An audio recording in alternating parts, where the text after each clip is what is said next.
నా ఇష్టం, నేను తాగుతాను, నీకేంటి అనే మూర్ఖంగా మాట్లాడేటటువంటి భర్తలు ఉన్నారు. నా ఇష్టం, నేను ఇలాగే జీవిస్తాను, నీకేంటి అని చెప్పి తెగించి చెప్పేసేటటువంటి భార్యలు ఉన్నారు. ఆ తెగింపు వల్ల, ఆ త్రాగుడు వల్ల దయచేసి వినండి, కుటుంబమే కుప్పకూలిపోతుంది, బిడ్డల భవిష్యత్తే బజారును పడుతుంది.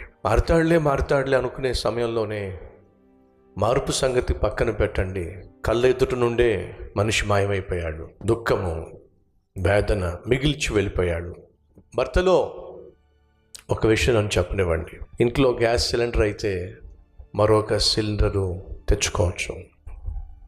ఇంట్లో భర్త మాయమైపోతే మరొక భర్తను తెచ్చుకోవడం సాధ్యం కాదు. ఇంట్లో బియ్యం అయిపోతే వెళ్ళి మరొక బస్తా బియ్యం కొనుక్కోవచ్చు. ఇంట్లో ఉండే తండ్రి మాయమైపోతే ఆ బిడ్డలు మరొక తండ్రిని తెచ్చుకోవడం సాధ్యం కాదు. ఒక తండ్రిగా, ఒక భర్తగా నీ బాధ్యతను అర్థం చేసుకోవటంలా నీ స్థానాన్ని ప్రపంచంలో ఏ ఒక్కడు కూడా భర్తీ చేసే అవకాశము లేనే లేదు.